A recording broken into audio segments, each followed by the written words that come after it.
Good morning and welcome to today's session of Moments with Clara.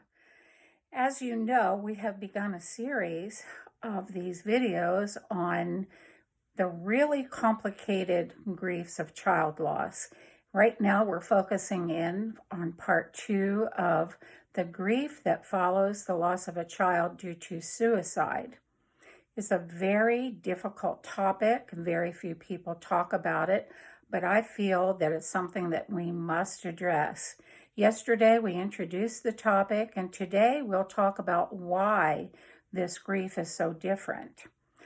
With many of us, we don't even think about what ensues following a death by suicide.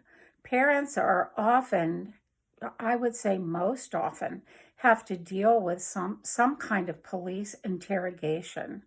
If the suicide happened at home, there is police that show up at the home. There are questions about the method that was used. Many, many, many difficult moments that ensue following this type of loss. I can't imagine the depth of pain, the depth of sorrow that parents are feeling when their child has died due to suicide, let alone have to deal with interrogation on top of it.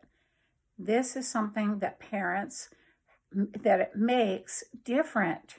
This grief is different for parents of children who have died by suicide.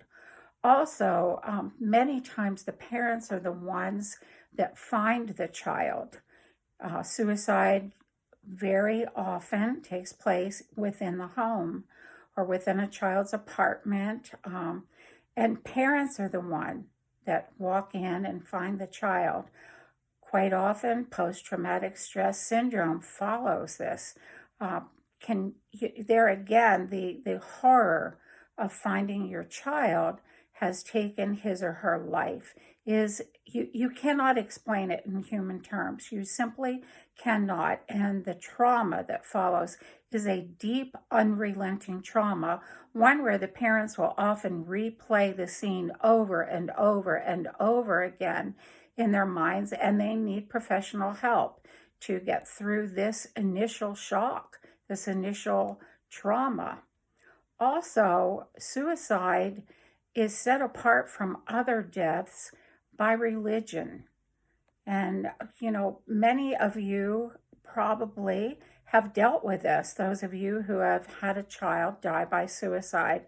There is a stigma, there is a definite isolation that comes from when a child dies by suicide. Often religion has set their parameters, saying that this child cannot enter heaven or will not enter heaven. And on a personal note, I believe that is so very wrong. I do believe that any child has the ability to go to heaven. That child will enter heaven. I do not believe that the God that I worship will keep that child from entering heaven because that child took his or her own life. But the sorrow, the guilt, the angst that is reaped upon parents when even their religious family does not understand and is not there to support them is beyond our human understanding. There is a stigma that goes with suicide. Quite often the word suicide itself sends kind of a chill up people's, up their thoughts, and it's difficult to say the word, much less talk about suicide. But I feel like it's time that we need to break that barrier, break that stigma, and step beyond it into a place where we can help parents who are dealing with a child that has died by suicide. There is no reason for there to be a stigma. There is no reason for there to be a distancing or any kind of isolation for parents.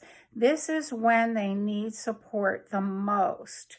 This is our job, to support parents whose children have died. it is no matter what the means, we should be there to help support them. Quite often, the general public does not do that, especially in the case of suicide. Often parents are left with just strange questions from people. Why did your child do that? Well, parents don't know why. When did your child do that? How did your child do this? Those are questions that should not ever be asked to a parent, and yet we know they are. And these are very, very difficult, painful things that parents must deal with in some way. And you all know, those who are listening to this video, that when we're in pain, when we are grieving so hard, we ourselves don't even think straight.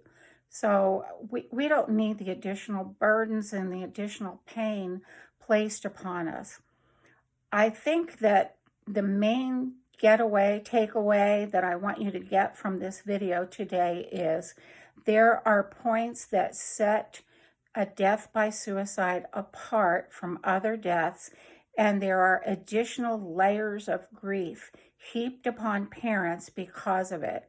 Parents whose children have died by suicide need additional help, quite often professional help. And we'll talk some about the ways to get help in tomorrow's video. For today, I want you to just know that we are here. I am here for you.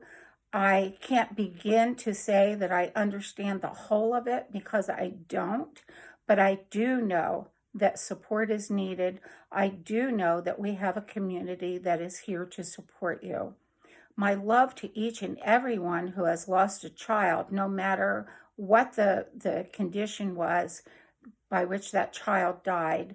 My love to each of you. I understand your pain. I walk this daily walk with you.